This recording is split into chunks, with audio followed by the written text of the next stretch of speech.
Hi hello welcome to our channel. నేను మీ శ్రీ. కథలోకి వెళ్ళే ముందు వీడియోని లైక్ చేయండి. వీక్లీ హైప్స్ వస్తాయి, 3 వస్తాయండి ప్రతి ఒక్కరికి. మ్యాక్సిమం మన వీడియోస్ని హైప్ చేయడానికి ప్రయత్నం చేయండి. ఇంకా కథలోకి వెళ్ళిపోదాం. ఏకాంత మంత్రం పార్ట్ 21. సాహితీ వెళ్ళిన వెంటనే ఫోన్ చేతిలోకి తీసుకుంది మైత్రి. అది స్విచ్ ఆఫ్ అయి ఉండడం గమనించి ఆన్ చేసింది. వెంటనే ఆన్ అయింది. ఫోన్ స్విచ్ ఆఫ్ అవ్వడం ఆలస్యం. గబగబా నోటిఫికేషన్లు వచ్చి పడ్డాయి. కుయ్ కుయ్ అని మోత మోగుతూనే ఉంది. మనోహర్ నుంచి, సాహితీ నుంచి మిస్డ్ కాల్స్ ఉన్నాయి. మనోహర్ నుంచి బోలెడు మెసేజ్లు కూడా ఉన్నాయి. వెంటనే మనోహర్కి కాల్ చేసింది మైత్రి. మను లిఫ్ట్ చేసి మాట్లాడే లోపే, మైతు నువ్వు క్షేమంగానే ఉన్నావా? అసలు ఎక్కడున్నావు మైతు, నువ్వు ఏమైపోయావు అని కంగారు పడుతూ అడిగాడు మనోహర్. మను ఆశ్చర్యంగా అంది మైత్రి. మైతు ముందు నాకు విషయం చెప్పు, నువ్వు బాగానే ఉన్నావా లేదా అని అడిగాడు. ఆ బావున్నా. నీకు ఆరోగ్యం బాగాలేదని డాక్టర్ని తీసుకోవడానికి వెళ్ళాను. తీరా వచ్చి చూసేసరికి నువ్వు కనిపించలేదు. నాకు గుండె ఆగినంత పని అయింది తెలుసా. నీకోసం రోడ్డు మీద పడి వెతుకుతున్నాను అని అంటూ కాలు మీద కాలు వేసుకొని సోఫాలో పడుకుని చాలా కంగారు నటిస్తూ మాట్లాడుతున్నాడు మనోహర్. అప్పుడు విషయం ఏంటో మైత్రికి అర్థమైంది. అవునా? చాలా ఆశ్చర్యంగా అడిగింది. అతని ఆలోచనలు తెలియక. అవును, నువ్వు కనిపించలేదని కంగారుతో వెతికి వెతికి మీ ఇంటికి వచ్చి మీ వాళ్ళతో చెప్పాలి అనుకున్నాను. నా వల్ల నీకు ఏమైందో అని తెగ భయపడిపోయాను అంటూ ఏడుపు గొంతుతో చెప్పాడు మనోహర్. మను మను నాకేం కాలేదు. నేను చాలా బాగున్నాను. సాహితీ మీ ఫ్రెండ్ ఇంటికి దగ్గరకొచ్చింది. అదెలా వచ్చిందో నాకు తెలీదు. నన్ను ఇంటికి తీసుకొచ్చారు వాళ్ళు అని చెప్పింది మైత్రి. సాహితీ నిన్నేమి అడగలేదా? ఇప్పుడు సాహితీ నా గురించి తప్పుగా అనుకుంటుందేమో. నేనే కదా నిన్ను పిలిపించాను. నీకేమో హెల్త్ బాలేదు. సారీ మైతు. ముసలి కన్నీళ్లు కార్చాడు మనోహర్. అయ్యయ్యో మను, నువ్వు బాధపడకు. సాహికి ఇంకా నేనేం చెప్పలేదు. అయినా నీ తప్పేముంది? నువ్వు అసలు బాధపడకు అని అంది మైత్రి సర్ది చెబుతూ. మైతు సారీ అన్నాడు మనోహర్. చచ, నువ్వు సారీ చెప్పడం ఏంటి మను? అయినా నీ తప్పు లేదు కదా. నేను సాహికి ఏదో ఒకటి చెప్పుకుంటానులే. నువ్వు బాగానే ఉన్నావు, నేను బాగానే ఉన్నాను. నువ్వేం కంగారు పడకు అంది మైత్రి. టేక్ కేర్ మైతు అన్నాడు. ఓకే. కాల్ కట్ చేసింది మైత్రి. మనోహర్ పెట్టిన మెసేజ్లన్నీ చూసింది. మైతు ఎక్కడికి వెళ్ళావు? ఏమైపోయావు? ఒకసారి మెసేజ్ చెయ్యి, లేకపోతే నాకు కాల్ లిఫ్ట్ చేయి. నాకేం అర్థం కావడం లేదు. భయంగా ఉంది. ఇలాంటివన్నీ పెట్టాడు మనోహర్. మైతు ఇప్పటికే 15 నిమిషాలవుతుంది. నాకు పిచ్చి పట్టినట్టు అవుతోంది అని లాస్ట్‌లో మరో మెసేజ్ కూడా పెట్టాడు. మైతు నాకు చాలా కంగారుగా ఉంది. భయమేస్తోంది. నీకేం కాలేదుగా అని ఇంకొకటి. ఇవన్నీ చూసి నువ్వు చాలా కంగారు పడావు కదా మను. సారీ అనుకుని అసలు సాహితీ ఎలా వచ్చిందో ఆలోచనలో పడింది మైత్రి. సిస్టర్, మైత్రి ఏమైనా చెప్పిందా అని అడిగాడు మధు. లేదు బ్రదర్, నేను వెళ్ళి అడుగుతాను, మీకు కాల్ చేస్తాను అంది సాహితి. ఓకే సిస్టర్, ఏమైందో నాకు చెప్పండి. భయపడకుండా చెప్పమని అడగండి. ఏదైనా సమస్య ఉంటే నేను చూసుకుంటాను అని అన్నాడు మను. ఒక క్షణం ఆలోచనలో కూరుకుపోయింది సాహితి. ఒకవైపు మధు ఏమో మైత్రి మీద ఇష్టం పెంచుకుంటున్నాడు. మరోవైపేమో మైత్రి, మనోహర్ చాలా ముందుకెళ్ళిపోయారు. మనోహర్ గురించి ఇంట్లో చెప్పమని మైత్రికి చెప్పాలి, లేకపోతే మధు గారు బాధపడతారు అనుకుని మైత్రి దగ్గరికి వెళ్ళింది సాహితి. ఆలోపు అమృత రావడంతో ఆమెను పలకరించి కాలేజ్కి ఎందుకు మానేసిందో తలనొప్పిని వివరణ చెప్పి మెల్లిగా అక్కడి నుంచి మైత్రి గదిలోకి వెళ్ళింది సాహితి. మైతు మైత్రి తల మీద చెయ్యేసింది. మెల్లిగా కళ్ళు తెరిచి చిన్నగా నవ్వి లేచి కూర్చుంది మైత్రి. ఒంట్లో బానే ఉందా అని అడిగింది సాహితి. బానే ఉంది. మైతు అంతా వివరంగా చెప్పు. అసలు అక్కడికి ఎందుకెళ్ళావు అని అడిగింది సాహితి. నా ఫ్రెండ్ సుష్మని కలవడానికి అని చెప్పింది మైత్రి. ఆశ్చర్యపోయినట్టుగా చూసింది సాహితి. ఏం మాట్లాడుతున్నావు మైతు? అయోమయంగానే అడిగింది సాహితి. సుష్మని కలవడానికి వెళ్ళిందా? ఆమె నమ్మలేకపోతోంది. ఎందుకంటే అమృతకి సాహితి చెప్పిన పేరు, మైత్రి చెప్పిన పేరు ఒకటే కావడం ఆమెకి ఇంకా ఆశ్చర్యంగానే ఉంది. కానీ మైత్రికి ఆ పేరే తట్టడంతో అదే చెప్పింది. తప్పించుకుంది. అవును సాహి, నా ఫ్రెండ్ సుష్మని కలుద్దామని వెళ్ళాను అని నోటికొచ్చిన అబద్ధం చెప్పడానికి ప్రయత్నం చేసింది మైత్రి. అంటే అది సుష్మ వాళ్ళిల్లా అని ఆశ్చర్యంగా అడిగింది సాహితి.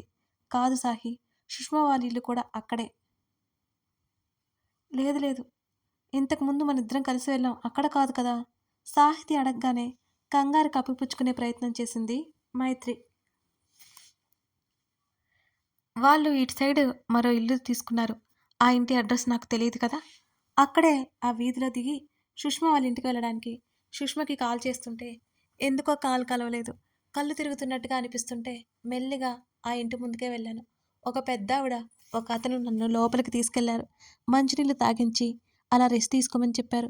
అతను పని ఉండి వెళ్ళిపోతే ఆ పెద్దావిడ కూల్ డ్రింక్ తెస్తానని వెళ్ళింది. ఆవిడకి చెప్పకుండానే వచ్చేశాను.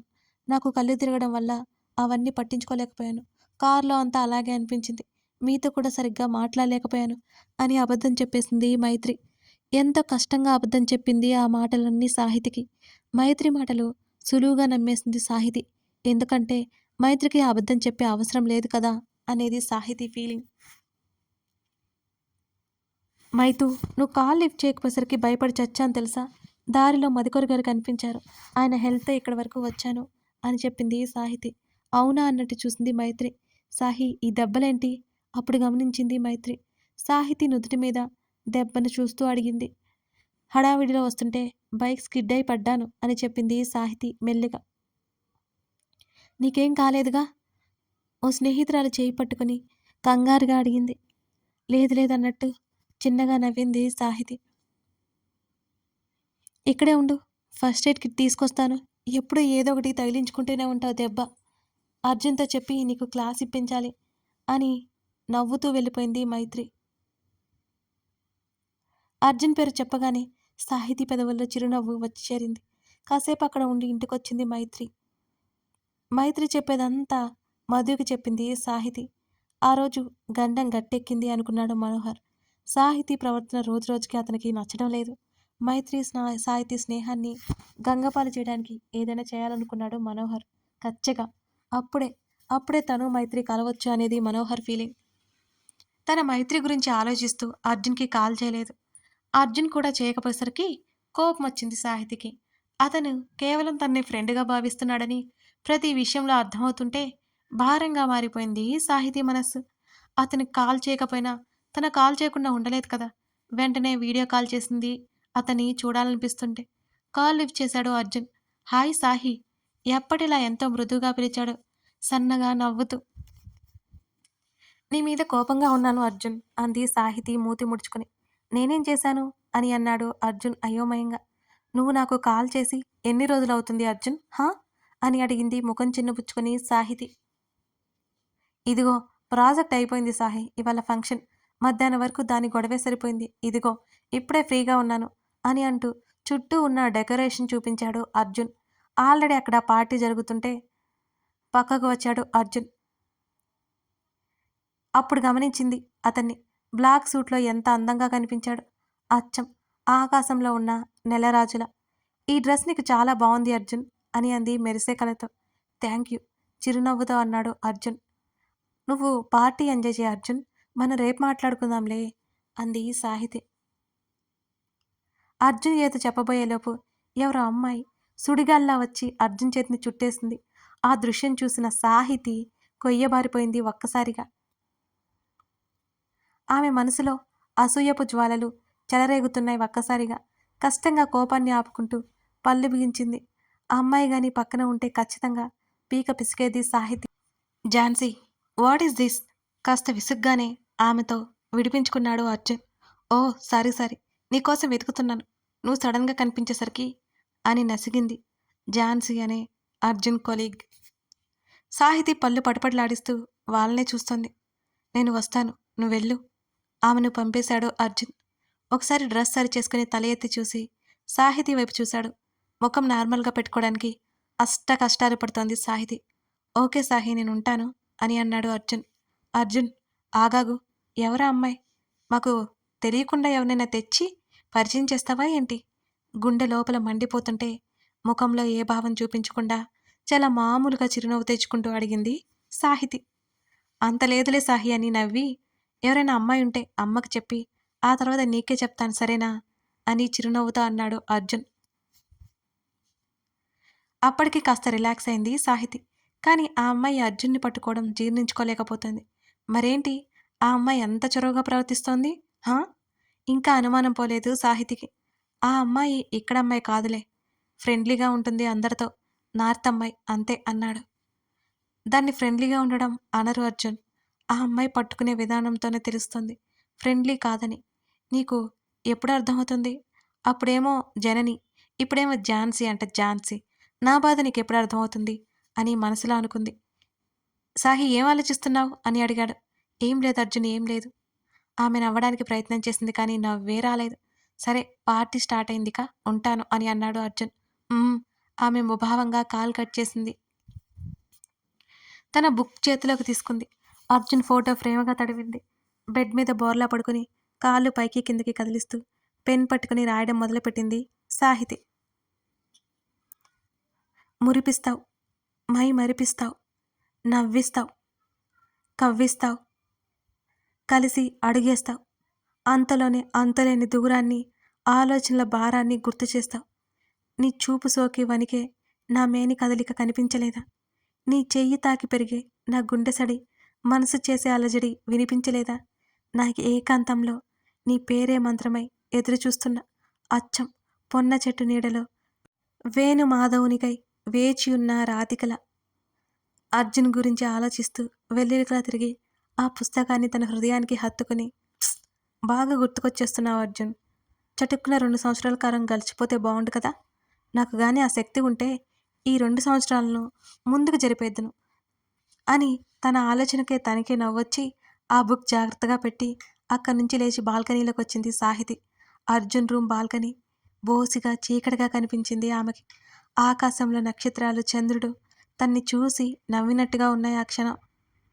చూసావా అర్జున్, నువ్వు నా పక్కన లేకపోతే అన్నిటికీ నేను చులకనగా కనిపిస్తున్నాను. అదిగో ఆ చంద్రుడు చూడు, నువ్వు పక్కన లేవని వెక్కిరిస్తున్నాడు. ఆ నక్షత్రాలు చూడు, పకపకా ఎలా నవ్వుతున్నాయో. అటు చూడు, ఇటు చూడు, ఆ చెట్లు చూడు, చిరుగాలిని ఇటు పంపించడమే మానేశాయి.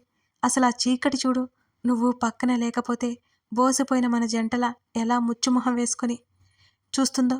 వీటన్నిటికీ సమాధానం చెప్పాలంటే నువ్వు నా చెంతకి త్వరగా వచ్చేయాలి అర్జున్, త్వరగా వచ్చేయాలి. నా ఆలోచనలకి నాకే నవ్వొస్తోంది. ఈ చల్లటి రేయిలో నీ వెచ్చటి కౌగిలిలో నాకెప్పుడు అందిస్తావు అర్జున్? నీకోసం ఈ ఎదురుచూపు చాలా బాగుంది, కొంచెం కష్టంగా ఉంది. చూసావా, నా ఏకాంతంలో క్షణక్షణానికి నీ నామజపం పెరుగుతూనే ఉంది. నీ తలపులలో తలమునకలైపోతున్నాను. రోజులో ఒక్కసారి నన్ను తలుచుకుంటున్నావా అర్జున్? ఈ మాటలన్నీ అనుకుంటూ సన్నగా నవ్వుకుంటూ కాసేపలా ప్రకృతి ఒడిలో గడిపేసింది సాహితి.